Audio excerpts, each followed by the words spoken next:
Dear students, in this video you will learn about power angle equation of a salient pole type synchronous emission and transient stability. In previous video we have seen power angle equation of non-salient pole type synchronous emission.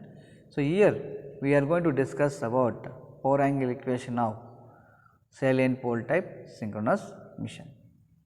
So salient pole type emission has a number of projected poles. So poles are projected outer surface of the rotor. That is what this rotor is also called, projected pole type rotor. Okay. So these type of rotors are used in low speed synchronous motion or low speed alternator. Especially these salient pole type rotors are used in hydroelectric power plants. Hydroelectric power generators will use this type of rotors.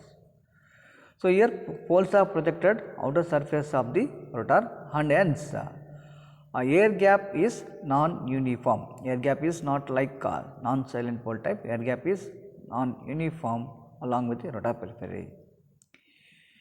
Is it least along the axis of the main pole? So here the axial length is minimum and diameter of the rotor is maximum. Axial length is less, diameter is more in this type of rotors.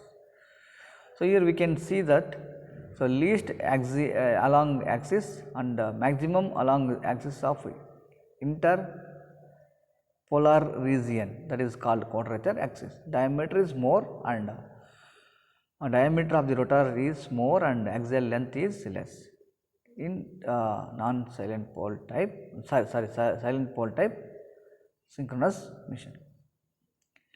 Since flux leakage in this type of rotor is non-uniform, corresponding motion offers direct axis reactance XD and quadrature axis reactance XD and XQ are the reactances of direct axis and quadrature axis for the flow of armature current. So a circuit model of synchronous motion cannot be easily drawn. So this type of rotors are complicated, complex circuit will have, so you cannot draw easily. However, the phasor diagram of synchronous motion neglecting armature resistance is shown in this figure. So here we can see the phasor diagram versus E versus V and XD, the direct axis current and quadrature axis current.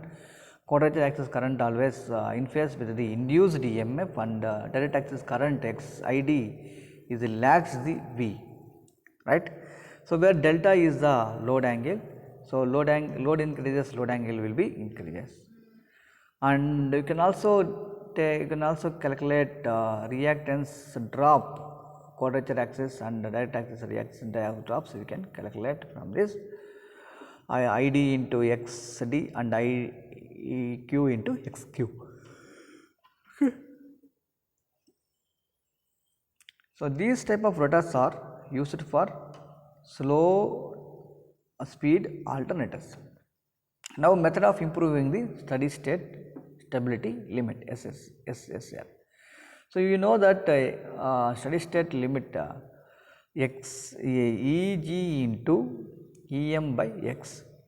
So here we have two conditions to improve the SSL. So first one is increasing the either voltages and second one is reducing the reactance.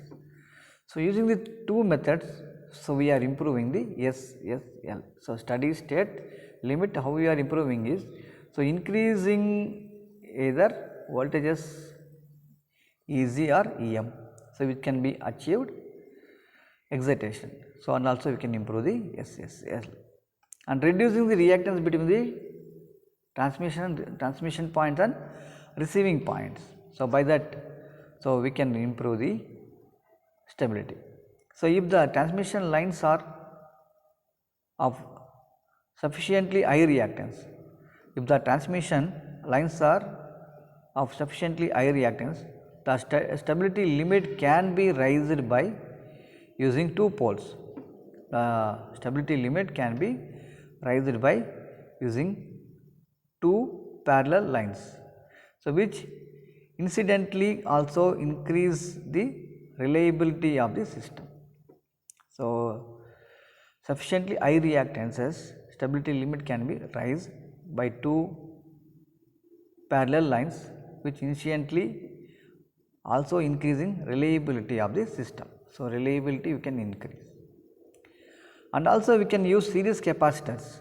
So, to improve this method, so series capacitors also we can use, sometimes employed in lines to get better voltage regulation and to raise SSL by decreasing the line reactance.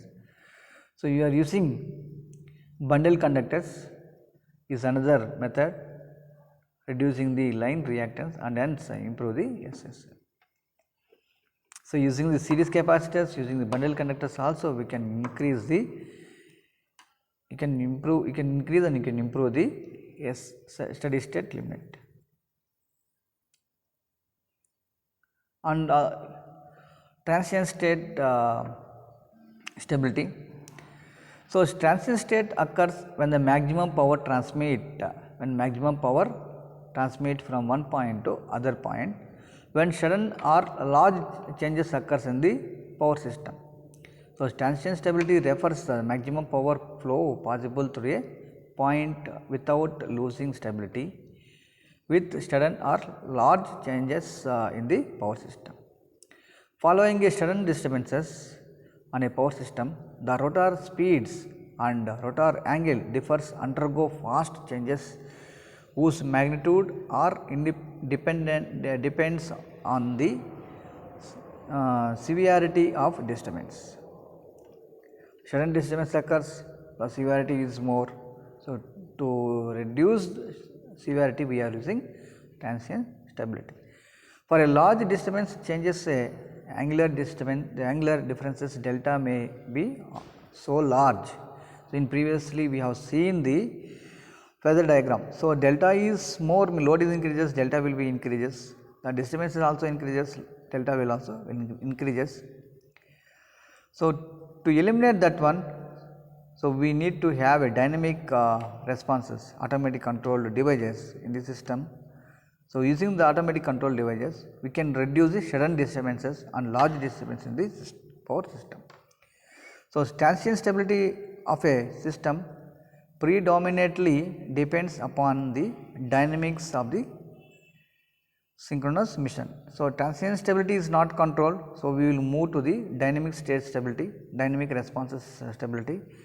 So, using dynamic responses stability, we will have some automatic control devices to control the sudden changes in the system. So, this is about power equation of salient pole type, synchronous motion and transient stability.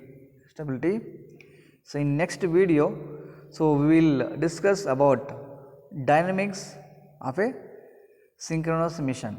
So, this is a very important concept, dynamics of a synchronous motion. So, we will have automatic devices to control the faults in the power system analysis. Okay. Thank you everyone.